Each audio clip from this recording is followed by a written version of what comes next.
Olá, meu nome é Davi Luciano Landim. Venho aqui apresentar meu trabalho de conclusão de curso, intitulado Hernia Inguinal Gigante, Relato de Caso e Revisão de Literatura, sob a orientação do Dr. André Nunes Benevides. A hernia inguinal gigante é definida como a hernia inguinal que se estende além do ponto médio da coxa. Existem diversas outras descrições, já desde a década de 80, que pode ser definida também como hernia inguinal com diâmetro anteroposterior acima de 20 centímetros ou até uma hernia inguinal com comprimento acima de 50 centímetros. Em relação à população envolvida, a hernia inguinal gigante, ela ainda é considerada uma patologia rara, mas em países subdesenvolvidos, populações com alta vulnerabilidade, com baixo acesso a serviços de saúde, ainda acontece com uma certa frequência. Existem diversos problemas associados à hernia inguinal, como problemas que podem se tornar cirúrgicos, uma ulceração, um encarceramento, um estrangulamento, também problemas psicossociais que estão relacionados à dificuldade que o indivíduo possui de realizar suas atividades diárias, manutenção de atividade sexual. Então, são vários problemas atrelados a essa patologia. Em relação à técnica cirúrgica, não existe uma técnica padrão ouro e tudo isso vai ser discutido ao longo do artigo. Como objetivo principal é descrever o caso clínico apresentado no Hospital Geral de Fortaleza, a descrição cirúrgica, qual foi a técnica cirúrgica utilizada nesse caso, e comparar com o que há de mais relevante na literatura. Metodologia é um tipo de estudo relato de caso, tipo de estudo descritivo. Os dados foram obtidos a partir da interação com o próprio paciente, e também a partir do prontuário eletrônico, utilizando exames de imagem, exames laboratoriais. O estudo foi realizado no Hospital Geral de Fortaleza, utilizando como base de dados para a revisão de literatura, tanto o PubMed quanto o Google Acadêmico. Nosso paciente descrito, sexo masculino, 62 anos, com história de uma hérnia, já há mais de 10 anos, já apresentando dificuldade para a deambulação, dificuldades para a manutenção de atividades sexuais. Também foi admitido na emergência com a queixa de sintomas urinários, disúria, esforço miccional. Foi feita uma avaliação inicial, já é possível ver que é uma hérnia que se estende além do ponto médio da coxa, com proximidade de 10 centímetros do joelho. Foi feita uma avaliação pré-operatória, como o paciente apresentava sintomas urinários, foi solicitado sumário de urina, apresentou uma leucostúria, foi solicitada urinocultura sem crescimento bacteriano. Além disso, foi feita uma avaliação urológica completa do paciente. O paciente apresentava PSA de 2,5, ultrassom prostático com peso aproximado de 30 gramas. Então, prosseguimos com o pré-operatório. Foi solicitado raio-x e ECG, não mostrou alterações, e solicitado também uma tomografia de abdômen pélvico. Aqui já é possível ver que é uma hérnia bem volumosa, com diâmetro anteroposterior de 20 centímetros. É possível ver uma imagem bem interessante da sonda vesical, o balão da sonda já dentro do conteúdo herniário. Também pode ser relacionada aos sintomas que o paciente apresentava na admissão.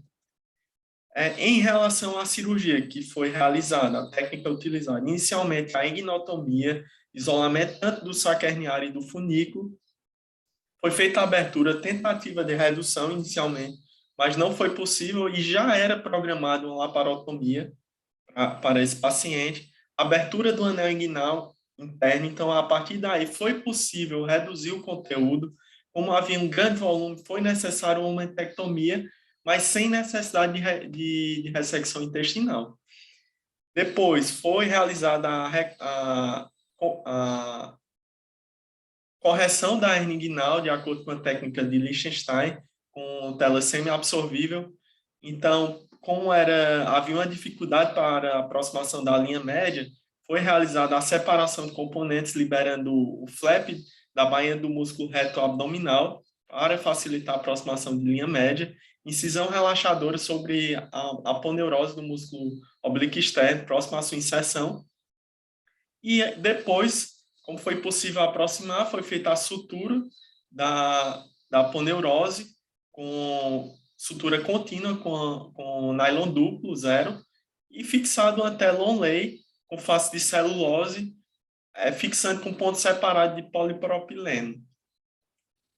Aqui é o aspecto após o fechamento da linha média, é possível ver essa área da bainha do músculo, o flap da bainha do músculo reto abdominal, e aqui o aspecto da incisão relaxadora.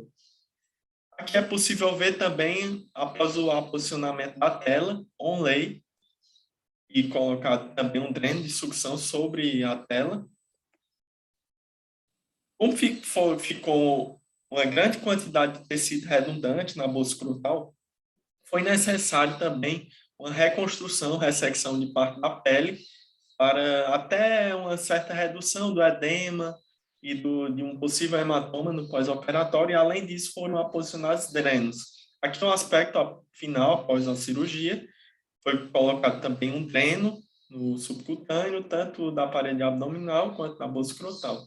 Já é possível ver a exposição peniana após a cirurgia. O paciente evoluiu com alguns picos febris, evoluindo também com infecção de ferida operatória, iniciado um curso até mais prolongado de antibiótico, 15 dias, ele se manteve internado. Não houve necessidade de uma nova cirurgia e o paciente recebeu alta após 15 dias.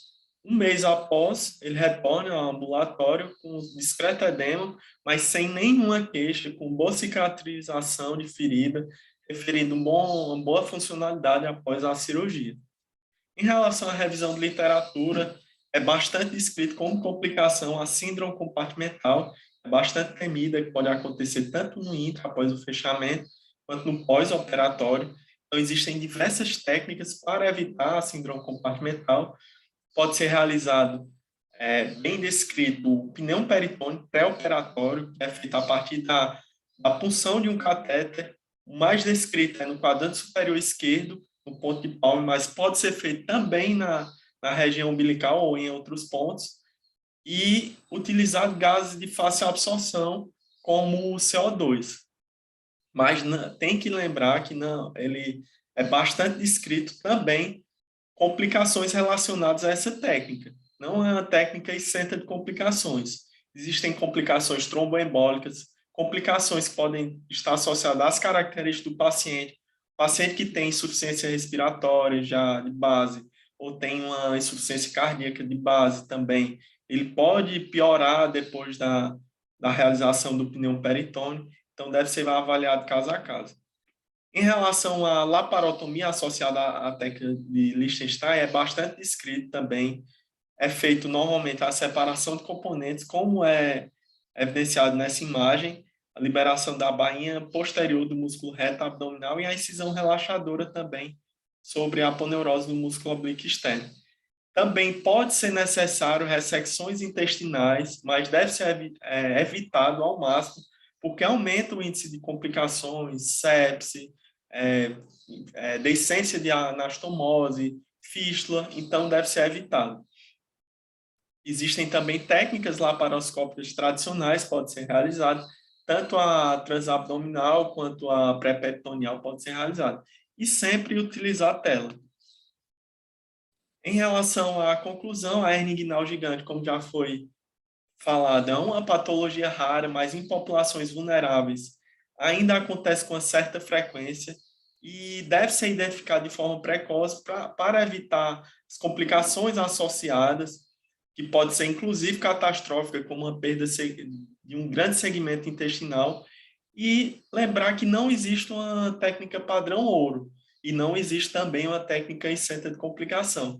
Então, deve ser individualizado caso a caso, inclusive em relação à própria característica da hernia, também as características do paciente, comorbidades. Então, avaliar o conjunto para decidir qual vai ser a melhor técnica. Aqui foram as referências utilizadas. Gostaria de agradecer a todos os meus staffs, a todos os meus colegas residentes, por todo o aprendizado. Com certeza, tudo que eu vivi durante esses 2 anos foi válido. E, independente do local onde eu estiver, eu sempre vou tentar propagar tudo que eu aprendi. E gostaria de agradecer bastante por todas as oportunidades que me foram dadas ao longo desses anos. Muito obrigado.